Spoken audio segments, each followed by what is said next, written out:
வசந்த் தொலைக்காட்சியர்களுக்கு வணக்கம். ஊரு பேரும் நிகழ்ச்சியில் உங்களை சந்திப்பதில் மிகுந்த மகிழ்ச்சி. அது நாங்க ஊரு பேர் நிகழ்ச்சி, ஊருக்கு பேர் இருக்கு, உங்களுக்கு தெரியும், எனக்கு தெரியும், அந்த ஊருக்கும் தெரியும். ஆனா ஊருக்கு உண்டான பெயர் காரணம் யாருக்கு தெரியும்? தெரிந்தவர்களிடம் கேட்டு இந்த உலகத்துக்கு எடுத்து சொல்லுவதுதான் ஊரும் பேரும் நிகழ்ச்சி. வசந்த் தொலைக்காட்சியின் ஒரு உன்னதமான நிகழ்ச்சி, அற்புதமான நிகழ்ச்சி, நகை சுவைப்பட வழங்குகின்ற நிகழ்ச்சி. ஒவ்வொரு நாளும் 3 ஊர்களுக்கு சென்று அந்த ஊர் மக்களிடம் உங்கள் ஊருக்கு ஏன் இந்த பெயர் வந்தது என்று கேட்டு அவர்கள் சொல்வதை நகை சுவைப்பட தொகுத்து வழங்குவது ஊரும் பேரும் நிகழ்ச்சி. இன்றைக்கு நம்ம 3 ஊர்கள் கிளம்புறோம். கிளம்பும் போது நம்ம கூட யார் வர்றா அப்படின்னா, நீங்கள் வர்றீங்க, வசந்த் தொலைக்காட்சியின் படப்பிடிப்பு கூடர்கள்லாம் வராங்க, கூடவே நகைச்சுவை நடிகர்கள் சில பேர் வராங்க. உங்கள் எல்லாருக்குமா சேர்த்து இப்போ நான் ஒரு விடுகதையை போட போகிறேன், லவக்குன்னு பிடிச்சிங்க, நிகழ்ச்சி நிறுதியில் வடக்குன்னு சொல்லுங்கள் அப்படின்னா படக் அப்படின்னு சொல்லக்கூடாது, அதாவது நறுக்கென்று சொல்ல வேண்டும் அப்படிங்கிறதுக்காக சொல்ல வரேன். விடுகதை இதுதான். மூட்டை மூட்டையாய் எரித்தாலும் மோந்து பார்க்க சாம்பல் இல்லை. அடக்கடவுளை, நீங்கள் 200 மூட்டை போட்டு எரியுங்க, ஆனால் மோந்து பார்க்க சாம்பல் இருக்காது. ஆனால் 200 விடுங்க, 1000 மூட்டை போட்டு எரிச்சாலும் சரி மோந்து பார்க்க சாம்பல் இருக்காது. அது என்னது? பஞ்சா? பஞ்சுன்னா சாம்பல் இருக்கு. பிறகு என்ன பிளாஸ்டிக்கா? கண்டிப்பாக சாம்பல் இருக்கும், ஆனால் இதில் இருக்காது. அப்போ என்னதான் அது? மூட்டை மூட்டையாக எரித்தாலும் முடிவில் மோந்து பார்க்க சாம்பல் இல்லை. அது என்னன்னு கண்டுபிடிச்சு சொல்றீங்களா? நிகழ்ச்சி நிறுதியில் சொல்லுங்க. சரி, இன்றைக்கு நம்ம முதல்ல எந்த ஊருக்கு போகிறோம் தெரியுமா? சென்னையில் உள்ள மேட்டுப்பாளையம் அப்படிங்கிற ஊருக்கு போகிறோம். ஏங்க, மேட்டுப்பாளையம் அது வந்து கோயம்புத்தூர் பக்கமெல்லாம் இருக்குதுங்க. அப்புறம் மதுரை பக்கம் வர அங்கே ஒரு மேட்டுப்பாளையம் இருக்குதுங்க. அப்புறம் எங்கெங்கேயும் இருக்குதுங்க. அதெல்லாம் இல்லைங்க. நான் சொல்கிற மேட்டுப்பாளையம் சென்னையில் ஒன்று இருக்குதுங்க. மேட்டுப்பாளையம் ஒன்றுமில்லை, பாளையம் அப்படின்னா ஊர். பாளையம் பண்ணா போறான் சின்ன தாயி பெத்த மக பிச்சை முத்து எறிய வர்றாண்டோய். வரம்போ வரம்போ ருக்குமணி பண்டி வருது, வரம்போ வரம்போ அப்படின்னு ஒரு பாட்டு இருக்கு. சரி, அப்போ பாளையம்னா ஊருக்கு பேர். அப்போ மேட்டுப்பாளையம்னா மேடு இருக்கிற ஊர். அவ்வளோதான். நிறைய மேடுகள் இருந்திருக்கு. அப்போ மலை இருந்தால் என்ன பண்ணுவீங்க? மலைப்பாளையம் தான். அப்படித்தான். சரி வாங்க, அந்த மேட்டுப்பாளையம் மக்கள்கிட்ட போய், ஆமாம் உண்மையிலே இப்போ மேடுகள் இருக்குதா? மேடெல்லாம் அடிச்சு கிளப்பி எல்லாம் வீடு கட்டிடலாம் அப்படின்னு கேட்பேன். ஊரும் பேர்னு ஒரு நிகழ்ச்சியில இருந்து வரேன். வந்து போண்டாமணி, நான் வந்து கிங்காங்க. அந்த மூஞ்ச பாத்துக்கீங்களா? இந்த மூஞ்சி சூப்பர் மூஞ்சி. ஏன் மூஞ்சி நல்லா இல்லையா? அப்ப ஏன் மூஞ்சி நல்லா இல்லையா? போடா மூஞ்சி மாதிரி இருக்கு. போடா மூஞ்சி இல்ல இல்ல, ரோட்ல போற கலவையில ஒரு முன்னாடி வந்துரும். அப்ப ஏன் மூஞ்சி பார்த்தா உங்க வந்து 95 வயசு கலவை. நான் ஏதோ 16 வயசு இந்த மண்ணல நம்ம தலையில கொட்டிட்டோம். சரி வை விடுங்க. சரி விடுங்க. ஐயா உங்க பேரு? என் பேர் ஞானாயுதம். ஞானாயுதம். இந்த வருஷம் இந்த ஏரியால எத்தனை வருஷமா இருக்கீங்க? நான் வளப்பேங்க தான். சரி, மேட்டுப்பாளையம் இந்த ஊருக்கு எப்படி பேர் வந்தது? மேட்டுப்பாளையம். மேட்டுப்பாளையம் அந்த காலத்துல வந்து செம்மடமக்க ஏரி உடையும் போது இங்க இடுப்புக்கு கூட தண்ணி வரல, சுற்றி தண்ணி தான், எல்லாம் உள்ள தண்ணி. அதுக்காக தண்ணி வரும் மேட்டுப்பாளையம்னு வச்சது அன்னைக்கு வச்ச பேர் தான். ஏறக்குறை 80-85 வருஷம் முன்னாடி வச்ச பேர். செம்படம்பாக்க ஏரி உடையும் போது தண்ணி ஏறல. செம்படம்பாக்க ஏரி உடைஞ்சி சின்ன பூரா தண்ணி இருக்கு, ஆனா இந்த இடத்துல மட்டும் தண்ணியே வரையிலாம். எல்லா இடமும் அப்ப இவங்க புண்ணியம் பண்ணாங்க. அன்னைக்கு வச்சாங்க பேரு இது மேட்டுப்பாளையம். அதுக்கு முன்னாடி என்ன பேர் இருந்தது? அதுக்கு முன்னாடி மேட்டுப்பாளையம் ரோடே போடல, மாட்டு வண்டி தானே போச்சு. போதுமா? ரொம்ப நன்றியா. அப்ப அப்ப மாட்டுப்பாளையம். அப்ப மாட்டுப்பாளையம் நல்ல வேற ஆட்டுப்பாளையம் இல்லாம இருந்தது. அது இருக்கும். ஐயா வணக்கம். வணக்கம் வணக்கம் வணக்கம். உங்க பேரு? எங்க பேரு செல்வம். செல்வம். இந்த ஏரியால எத்தனை வருஷமா தேங்காய் கடை வச்சிருக்கீங்க? இந்த வருஷத்துல இந்த ஏரியால 30 வருஷத்துல தேங்காய் கடை. ஆமா. அங்க என்ன லுக்கு இங்க பாரு. சரி, உன் கண்ணே ஒரு மாதிரி இருக்கு. திருப்பி சொல்லி தானே கூட்டிட்டு போட்டேன். ஐயா இந்த வருஷம் எத்தனை வருஷமா வச்சிருக்கீங்க? 30 வருஷமா வச்சிருக்கேன். 30 வருஷம். இந்த ஊருக்கு பேர் என்ன? இந்த ஊருக்கு பேரு மேட்டுப்பாளையம். இந்த மேட்டுப்பாளையம் பேர் எப்படி வந்தது? மேட்டுப்பாளையன்றது வந்து மற்ற ஏரியாவை விட இந்த இடம் வந்து மேடான பகுதியா இருக்கு. சரி, அதனால வந்து நீர்நிலையெல்லாம் மேட்டு பகுதிக்கு வராது. அதனால இது ஒரு மேடான பகுதினால மேட்டுப்பாளையம்னு பேர். பாளையம் சேர்ந்தது மேடு. ஓகே. பாளையம். பாளையம்ன்றது வந்து நெசவு தொழில் அந்த காலத்துல இந்த இடத்துல சைதாப்பேட்டில் பெரும்பாலும் இருந்தது. அதனால வந்து அந்த மாதிரி பேர் வந்திருக்கலாம். சரி, சைதாப்பேட்டைன்றது பெரும்பாலும் நெசவு தொழில். Okay okay. நெசவு தொழில். எனக்கு மேட்டுப்பாளையம் ஒண்ணு எனக்கு ஞாபகம் வருது. கோயம்புத்தூர் பக்கத்துல இருக்கு தெரியுமா மேட்டுப்பாளையம்? அதுதான் ஞாபகம் வருது. அது அந்த மேட்டுப்பாளையம். இது வந்து சைதாப்பேட்டை மேட்டுப்பாளையம். சென்னை சென்னை சிங்கார சென்னையில. சரி,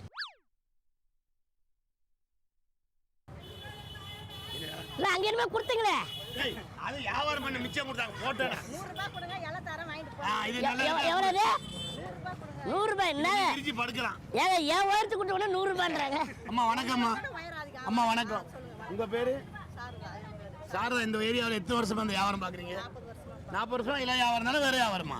காய்கறி வியாபாரமும் இலை வியாபாரம். ஓ, காய்கறி வியாபாரம், இலை வியாபாரம். அம்மா இந்த ஊருக்கு கட்டுறாங்க, அதனால இலை வியாபாரம். ஓ, கடை கட்டின பிறகு அம்மா பெரிய காய்கறி அங்காடி வந்துருவாங்க.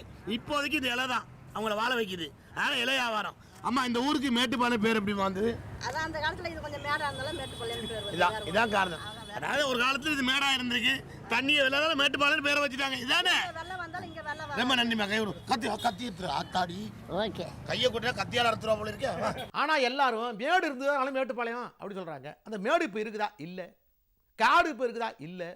அதெல்லாம் எங்க ஓடுன்னு ஓட்ட விட்டோம்ல. மேட்டை இடிச்சு பள்ளத்தில் போட்டோம். மேடு இருந்தா பள்ளம் இருக்குமையா. அந்த மேட்டை அடிச்சு பள்ளத்தில் போட்டு சமமாக்கிட்டோம். அப்ப பேரை மாத்துங்க ஐயா. சமவழி பாளையம் மாற்ற முடியாது. ஊர் பேரை மாத்துறதுக்கு எங்களுக்கு அருகதை கிடையாது. எங்களுக்கு இந்த உரிமை கிடையாது. மேட்டுப்பாளையம் நல்லா தான் இருக்குது. நாங்கள் அப்படித்தான் வச்சுப்போம். வச்சுங்க. யார் கேட்டா இப்போ வச்சுங்க ஐயா. சரி வாங்க, ஆதாரபூர்வமான படக்காட்சியை பார்க்கலாம்.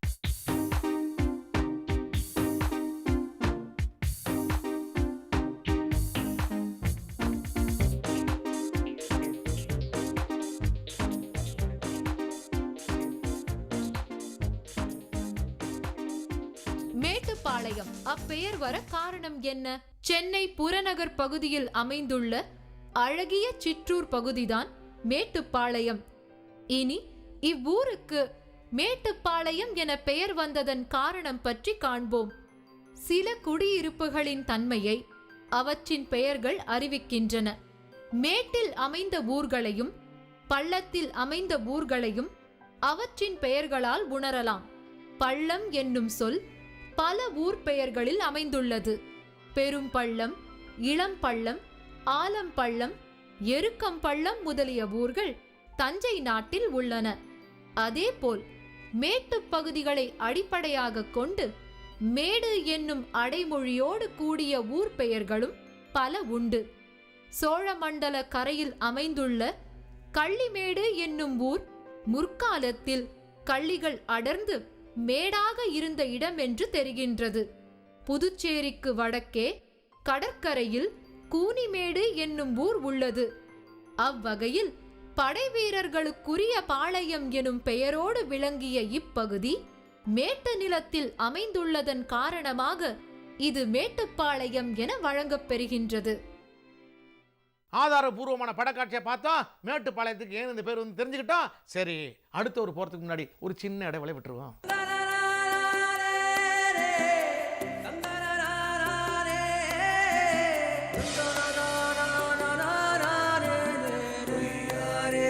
ஊரும் பேரும் இடைவெளிக்கு பிறகு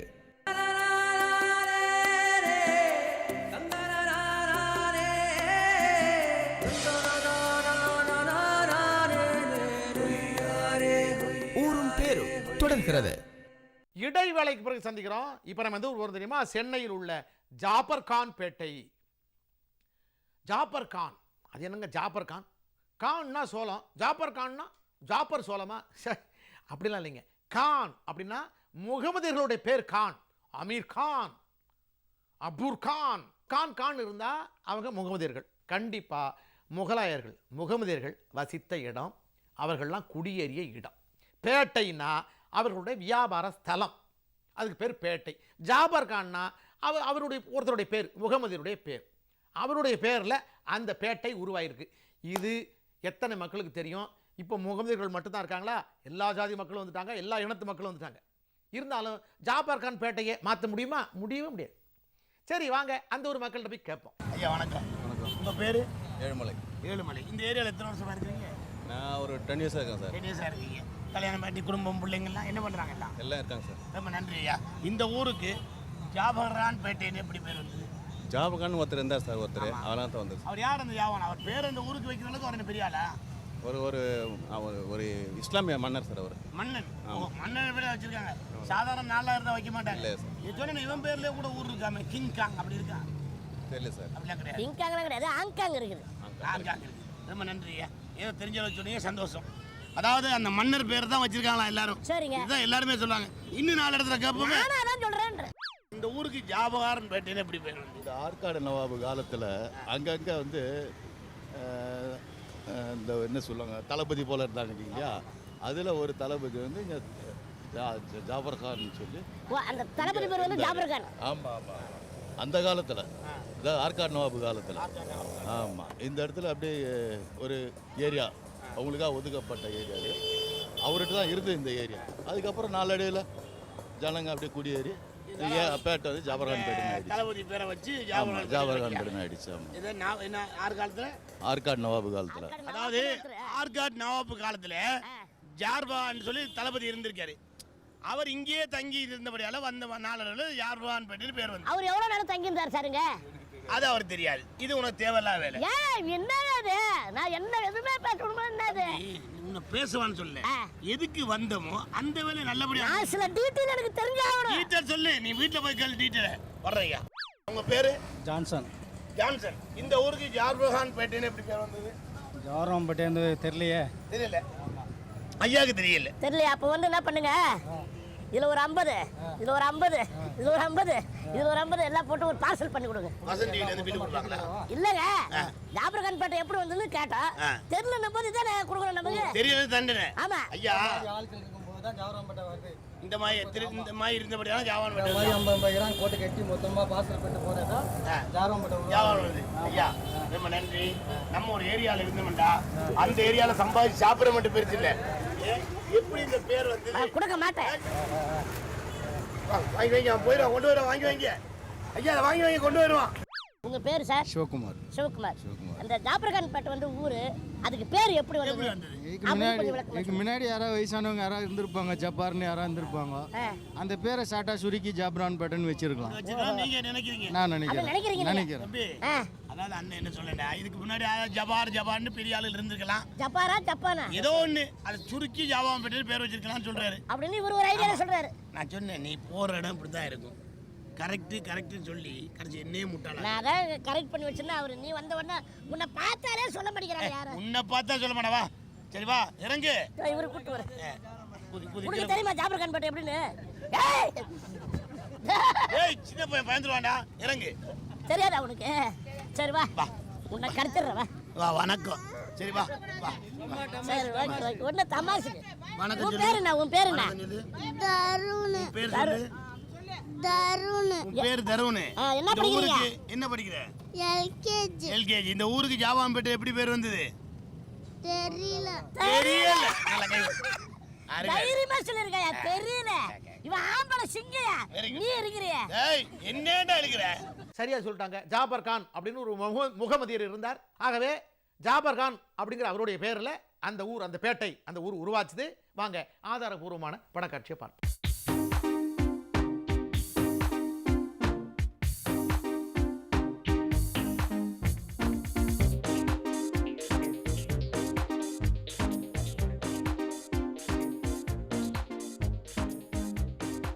ஜாஃபர்கான் பேட்டை அப்பெயர் வர காரணம் என்ன?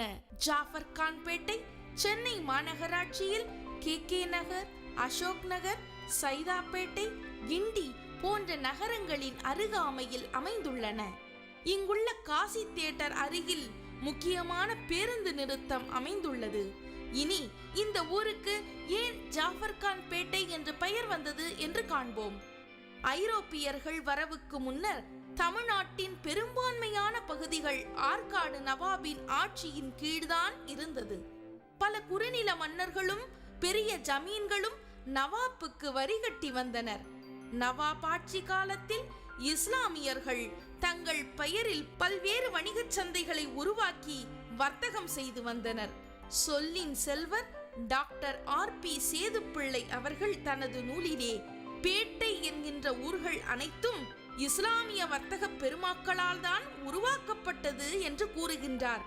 அந்நிலையில் ஜாஃபர்கான் என்னும் வணிக பெருமகனாரால் உருவாக்கப்பட்ட சந்தை ஜாஃபர்கான் பெயரால் ஜாஃபர்கான் பேட்டை என்ற பெயரை பெற்று விளங்குகின்றது.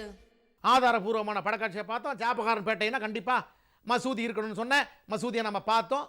மற்ற தெருக்கள்லாம் பார்த்தோம். முகமதியர்களுடைய வீடுகளும் பார்த்தோம். சரி, அடுத்த ஒரு போறதுக்கு முன்னாடி ஒரு சின்ன இடைவெளி விட்டுருவோம்.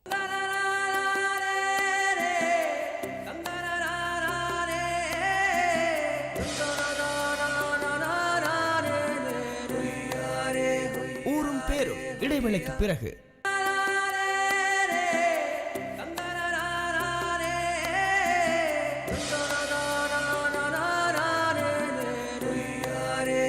ஊரும் பேரும் தொடர்கிறது. இடைவேளைக்கு பிறகு சந்திக்கிறோம். இப்போ நம்ம எந்த ஊர் போகிறோம் தெரியுமா? ஈக்காட்டு தாங்கலுக்கு போகிறோம். ஈக்காட்டு தாங்கல்லாம் எப்படி வந்திருக்கோம்? இது காடு முழுக்க ஈயா ஒரு எல்லாரும் போய் வெட்ட வழியில் ரெண்டுக்கு போயிட்டாங்களா, டாய்லெட் போயிட்டாங்க, ஈ முக்கிய ஆரம்பிச்சிருச்சு. அதனால் ஈ காட்டு தாங்கல் நல்லா இருக்குதுங்க. ஈ எந்த ஊரில் இல்லை, ஈ வந்து டாய்லெட் போனால் மட்டும் இல்லை, அது எல்லாத்துலேயும் முக்கியம். அதுக்கு விவசாயம் கிடையாதுங்க அது. ஆமாம், நீங்கள் மாம்பழத்தை வெட்டி வச்சாலும் வந்து அதில் உட்காரும். அதை விட்டுருக்க நீங்கள், அது ஈ இல்லை. அப்போ என்னவா இருக்கணும்? ஈர்க்காட்டு தாங்கல். ஈர்க்காடு தான். ஈர்க்காடுன்னா என்னன்னா ஈர்க்கங்குச்சி, ஈர்க்கங்காடு. ஒல்லியாக ஊசி மாதிரி ஒரு புல் இருக்குது. அந்த புல்லை அறுத்து தான் விளக்காமறு தொடப்பம்லாம் தயார் பண்ணுவாங்க. ஈர்க்கங்குச்சின்னு பேர். அது இருக்கிறதுனால அது ஈர்க்காட்டு தாங்கல், ஈர்க்காடு அப்படின்னு இருந்திருக்கு. சரி வாங்க அந்த ஒரு மக்கள்கிட்ட போய் கேட்போம். ஈர்க்காடு இப்போ இருக்கா? ஈக்காடெல்லாம் அழித்து இப்போ என்ன பண்ணிவிட்டீங்க, வீடு கட்டிவிட்டியலான்னு கேட்போம். ஐயா வணக்கம். வணக்கம். உங்கள் பேர்? சிவபெருமாள். சிவபெருமாள். இந்த ஏரியாவில் எத்தனை வருஷமா இருக்கீங்க சிவபெருமாள்? ஒரு 25-27 வருஷமா இருக்கிறோம். 27 வருஷமா. தம்பி, சிவபெருமாள் 27 வருஷமா இந்த ஏரியாவில் இருக்கிறான். அது இருக்கு. என்ன வேலை செய்யறாருன்னு கேளுங்க. ஏன்டா வேலை செய்யறது தெரியுமா உனக்கு? தெரிஞ்சல. சரி, என்ன வேலை செய்றீங்க? நான் வந்து கேஸ் கம்பெனியில் வேலை செய்கிறேன். கேஸ் கம்பெனியில் வேலை செய்ய நீ செய்ய போறியா? இல்ல ஒருத்தரை பற்றி கேக்குறோம்னா எல்லாத்தையும் கேளுங்க. நாளைக்கு வீட்டுக்கு கேஸ் வந்து தேவைப்பட்டா யூஸ் பண்ணிக்கலாம். அது கூட யூஸ் பண்ணிக்கலாம். எனக்கு தெரியுமே, நீ ஏதோ காரணத்தோட கேட்கறே. உன்னை அப்புறம் வச்சுக்கிற மோனே. சரி அண்ணே, இந்த ஊருக்கு இந்த ஈக்காட்டு தாங்கல் அப்படின்னு பேர் எப்படி வந்து? ஒரு காலத்தில் ஒரு 25 வருஷத்துக்கு முன்னால் இடுகாடு தாங்கல் அப்படின்னு இருந்துதான். இடுகாடு? ஆமாம். அது என்ன இடுகாடு? இடுகாட்டு தாங்கல் அப்படின்னு சொல்லிட்டு புக்கில் வந்து படிச்சிருக்கிறேன். இடுகாடு தாங்கல். ஆமாம். அதுக்கப்புறம் நமக்கு அவ்வளோ விவரம் தெரியாது. அப்படியே நாலு தாண்டி ஈக்காட்டு தாங்கல் ஈக்காட்டு தாங்கல் 4 இதெல்லாம் படிச்சிருக்கிறேன். சூப்பர். அண்ணன் படிச்சது இடுகாடு தாங்கல். அது நாடல மாறி மாறி மாறி ஈக்காடு தாங்கலாச்சு. இதை நாம என்ன பண்றோம்? இன்னும் 2 பேர்ட்ட கேட்டோம்னா கரெக்டா நம்ம பதில் கிடைக்கும். சார் வணக்கம் சார். ஐயா வணக்கம். அவன் உயரத்துக்கு நீங்க கொஞ்சம் கீழே என்ன நடக்கும்? இது நல்லா இருக்கு. இதுதான் நம்ம ஆளுன்றது. சரி பாப்பா, என்ன பேர் உங்க பேரு? என்ன படிக்கிறீங்க? சூப்பர். ஐயா வணக்கம். வணக்கம் வணக்கம் வணக்கம். நான் நடிகர் போண்டாமனு உங்களுக்கு தெரியும். ரொம்ப நல்லா தெரியும். அவர் கிங்காங்க. தெரியுமா தெரியாதா உங்களுக்கு? வெறும் தெரியாம இருக்க முடியுமா? இல்ல தெரியாம இருந்தாலும் நாம ஒரு அறிமுகம் வைக்கணும்ல. ஐயா நீங்க இந்த ஈக்காட்டு தாங்கல எத்தனை வருஷமா இருக்கீங்க? நான் கிட்டத்தட்ட ஒரு 24-25 வருஷமா இருக்கேன். 24-25 வருஷம். உங்களுக்கு சொந்த ஊர் இது? சொந்த ஊர் வேலூர். ஆனால் நான் பிறந்த ஒரு மாதம் மட்டும் அந்த ஊரில் இருந்தேன். அதுக்கப்புறம் மொத்தம் சென்னை தான். ஒரு மாதம் பிறந்த அந்த ஊரில் இருந்துக்கு. அப்போ அந்த வேலூருக்கு உங்களால் ஒரு பெருமை. கண்டிப்பாக. ஏன்னா இன்னைக்கு உலக அறிஞ்ச ஃபிகர் ஆச்சுலாம் நீங்கள். உங்கள் பேரை உங்கள் வாயால் ஒருக்கா சொல்லுங்க. நடிகர் அருள்மணி. நடிகர் அருள்மணி. இந்த நடிகர் பட்டம் எப்போ கிடைச்சிது உங்களுக்கு? நான் திரைப்படக் கல்லூரியில் வந்து நான் படித்தேன். நடிப்பு பயிற்சி படித்தேன். அதன் பிறகு எனக்கு அப்படியே ஒட்டிக்கிச்சது. ஒட்டிக்கிச்சு. இருந்தாலும் ஒரு 4 படம் வெளியே வந்த பிறகு உங்களை நடிகர் ஏற்றுக்குவாங்க. ஆமாம் கண்டிப்பாக. முதல் படம் இது? முதல் படம் வந்து முழு நிலம் ஒரு படம் பண்ணேன். அப்புறம் முறையான எனக்கு ஒரு பேர் வந்து அழகியில் வில்லனா பண்ணபோது, தென்றலில் வில்லனா பண்ணபோது, வேலு, மருதமலை, கற்ற தமிழ், இப்படி நிறைய படங்கள் பண்ணி இதுக்கு பிறகு உங்களுக்கு நடிகர் அருள்மணி பேர் வந்து. இப்போ எங்களுக்கு தேவையான ஒரு சின்ன மேட்டர் என்ன, இந்த ஊருக்கு ஈக்காட்டு தாங்கல் இங்கே 28 வருஷம் இருக்கீங்களா? இந்த ஈக்காட்டு தாங்கல் பேர் எப்படி வந்தேன்னு சொன்னால் நல்லா இருக்கும். அதாவது எனக்கு நான் சொல்றது 100 சரியா இருக்கும்னு சொல்ல முடியாது. இங்க நிறைய ஈ இருக்கும்னு சொல்லுவாங்க. நான் எப்படி நான் சொன்னது கரெக்ட்டா? 25,000 ஈ இருந்தது. ஈக்காட்டு தாங்கல் கிடையாது. அந்த ஈ அப்படி தாங்கிருக்குன்னு நினைக்கிறேன். அந்த காமெடிக்காக சொல்றது அதெல்லாம் கிடையாது. ஐயா உங்களுக்கு தெரிஞ்ச அளவுக்கு இல்லை, எனக்கு உண்மையான விஷயம் தெரியல. ஆனால் நிறைய பேர் சொல்லுவாங்க இங்க ரொம்ப ஈ இருக்கும்பா அப்படின்னு சொல்லுவாங்க. ஆனால் அது உண்மையா பொய்யான்னு தெரியல. சில பேர் சொல்லுவாங்க ஒரு சுடுகாடு இருக்கு இங்க, அதை சம்பந்தப்படி சொல்றாங்களா என்னன்னு எனக்கு தெரியல. நான் நினைக்கிறேன் இந்த நான் ஈன்னு ஒரு படம் வந்ததுல, ஒருவேளை இங்க இருந்தா அது உருவாயிருக்குமோ என்னமோ. இதெல்லாம் படிச்சு வளர்ந்தது. வாய்ப்புதான். சரி என்ன இருந்தாலும் சரியான பதில வந்து வசந்த் டிவி கண்டிப்பா இந்த நிகழ்ச்சி மூலம் சொல்லுவாங்க. இருந்தாலும் உங்க வாயால என்ன வருதுன்ற நான் தெரிஞ்சுக்க தான் வந்திருக்கேன். ரொம்ப நன்றி. பாப்பா இப்படி வாங்க. பாப்பா வள வச்சிராதீங்க. உங்க பேர் என்ன? கிருஷ்ணிகா. என்ன படிக்கிறீங்க? 3rd ஸ்டாண்டர்ட் போறேன். 3rd ஸ்டாண்டர்ட் படிக்கிறீங்க. சரி உங்களுக்கு தெரியுமா இந்த ஊர் பேர் எப்படி வந்தது? தெரியாது. பாப்பாக்கு தெரியாது. ஐயா ரொம்ப நன்றி. உங்களை சந்திச்சதுல ரொம்ப பெருமையா இருக்கு. நம்மளும் கேட்டோம், அவங்களும் சொல்றாங்க. ஆனா வேற மாதிரி சொல்றாங்க. நான் சொல்றதுதான் சரி. ஈர்க்காடுகள், ஈர்க்கங்குச்சி காடுகள் நிறைந்திருந்ததுனால அதுக்கு ஈர்க்காட்டு தாங்கல்னு பேரு. வாங்க ஆதாரபூர்வமான படக்காட்சியை பார்க்கலாம்.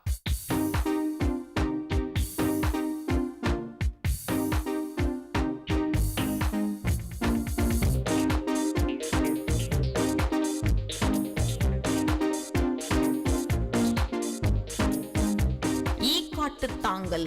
அப்பெயர் வர காரணம் என்ன? சென்னை மாநகராட்சிக்குட்பட்ட பகுதியாக ஈக்காட்டுத்தாங்கல் விளங்குகிறது.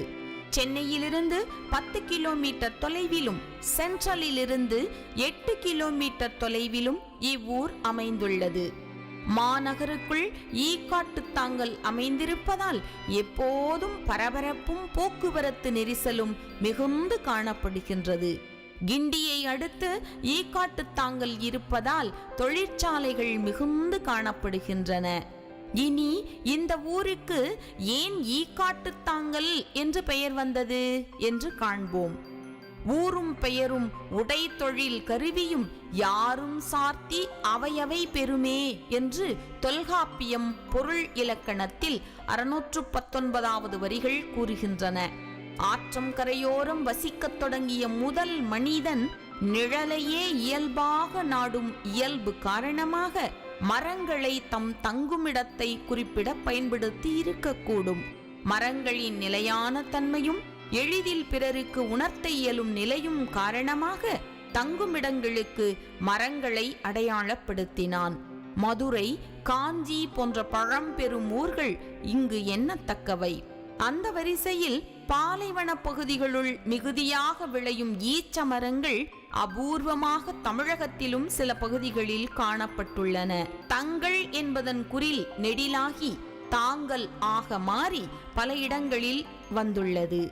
ஈச்சமரங்கள் உள்ள சோலையில் தங்கிய மனிதன் தான் வாழ்ந்த பகுதிக்கு ஈச்சந்தாங்கல் என்று பெயரிட்டு ஈச்சந்தாங்கல் காலப்போக்கில் ஈக்காட்டுத்தாங்கலாக மாறியுள்ளது. ஆதாரபூர்வமான படக்காட்சியை பார்த்தோம், உண்மை தெரிஞ்சுக்கிட்டோம். ஈக்காட்டுத்தாங்கலுக்கு ஏன் அந்த பேர் வந்ததுன்னு. இன்றைக்கு நம்ம 3 ஊர்களுக்கு போயிட்டு திரும்பி வந்தாச்சு. நிகழ்ச்சியின் இறுதிக்கு வந்துட்டோம். இப்போ நான் போட்ட விடுகதைக்கு நீங்கள் விட சொல்லணும். விடுகதை என்ன போட்டேன்? மூட்டை மூட்டையாய் எரித்தாலும் மோந்து பார்க்க சாம்பல் இல்லை. என்னன்னு சொல்லுங்க பாப்பா. நான் சொல்லட்டா? மயிர். என்ன கெட்ட வார்த்தை பேசுகிறேன்? நான் கெட்ட வார்த்தை பேசுகிறேன்னு நீங்கள் சொன்னால் அப்போ வள்ளுவர் என்ன? மயிர் நீப்பின் உயிர் வாழா கவரிமான் சொல்லியிருக்காருல்ல. முடின்னு சொல்லணுமா? தவறு. முடின்னு சொன்னால் அது தவறு. தலைக்கு தான் முடின்னு சொல்கிறது. வணங்கா முடி அப்படின்னா தலை வணங்காதவன். முடி சூட்டு விழா, தலைக்கு கிரீடம் வைக்கிறது. அப்போ முடின்னா தலை இல்லையா? அப்போ இது மயிர் அப்படின்னு தான் சொல்லணும். அது தவறான சொல்ல அல்ல. ஆகவே இந்த மயிர் கற்றைகளை இங்கே போட்டு எரித்தால் முடிவில் ஒரு பிடி சாம்பல் கூட இருக்காது. ஏன்? மோந்து பார்க்க கூட சாம்பல் இருக்காது. எல்லாம் காற்றுல போயிடும். ஆனால் நீங்கள் நம்ப மாட்டீங்க, திருப்பதியில் நாமெல்லாம் மொட்டை போடுறோம்ல, அந்த முடிக்கற்றைகளை, அதாவது அந்த மயிர் கற்றைகளை நீளத்துக்கு தகுந்தது போல் பிரித்து அதை கொண்டு போய் ஆலையில் கொடுத்து அலசி எடுத்து அதிலிருந்து ஒரு விதமான சர்க்கரை தயார் பண்ணுறாங்க. ஒரு இனிப்பு சர்க்கரை, அது வெள்ளையாக இருக்கும். அந்த வெள்ளை சர்க்கரையை எதில் சேர்க்குறாங்கன்னு சொன்னால் நீங்கள் என் மேலே கோச்சிப்பீங்க, கோச்சிக்காதீங்க. நாமெல்லாம் ரொம்ப ஆசையாக வாங்கி கொடுக்குற ஒரு குளிர்பானத்தில் சேர்க்குறாங்க. ஐயோ அப்படின்னு கேட்குறீங்களா? அது என்ன குளிர்பானம் சொல்ல மாட்டேன்ல. ஏதோ ஒரு குளிர்பானம் விற்கிறான், ஆளாக பறக்குறீங்க நீங்கள் அதை குடிக்க. அந்த குளிர்பானத்தில் சேர்க்குறான், அதையும் நம்ம வாங்கி குடிக்கிறோம். சரி, அப்போ அதில் எடுத்தது போக அந்த முடியை என்ன பண்ணுறான்? அதை முடியை ஆப்பிரிக்காவுக்கும் அமெரிக்காவுக்கும் வித்துடுறாங்க. நல்ல கேஸ். சரி வாங்க, இன்றைக்கி நம்ம 3 ஊர் போயிட்டோமா? நாளைக்கு மறுபடியும் 3 ஊர்களுக்கு புறப்படுறோம். அதுவரை உங்களோட வணக்கம் கூறி விடை வருவது நான் தான்.